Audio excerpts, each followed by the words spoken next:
Dad Greg Tanner of Ryan visited the station. Seeking someone to fix him, he came looking for Pruitt.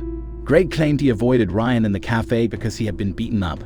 He claimed to have been knocked out and that during the scuffle his phone was destroyed. Greg was bleeding everywhere, so Andy attended to him and she phoned Ryan. Ryan arrived at the station, glanced at his dad, and then questioned what actually had happened. His father's account did not sit with him.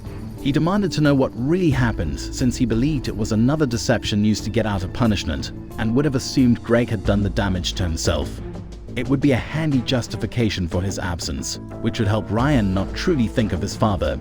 Pruitt felt the same as well. He came out of Sullivan's office to visit Greg, and when Greg informed him he came seeking for Pruitt for one of their old patch-ups, Pruitt appeared less than pleased. He also inquired about the tools Greg borrowed for gardening, never returned. Ryan shot that down since Greg stated they were in the shed, and he knew his father was lying once more. Living to lie was his father's life.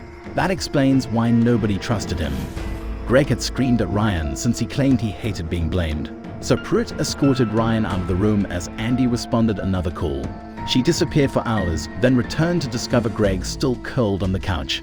Greg carried on playing Woe Is Me, and Andy had had enough. Andy told Greg he was not really involved in parenting. She shot him as a father and as a man since every time he blows into town he follows a pattern. He plays mind games, lingers beyond his welcome, and ultimately leaves them worse off than before. Greg did this many times for Ryan, and Andy thinks this explains why Ryan finds it so difficult to trust people. Andy would have gone on to say more if Ryan hadn't entered the room. He worried about getting let down before it could happen. After hearing Andy's appraisal of him, he started to wonder whether that was all she truly thought of him. But she left Ryan to his father after receiving another call. Until Greg responded at last, the two debated back and forth.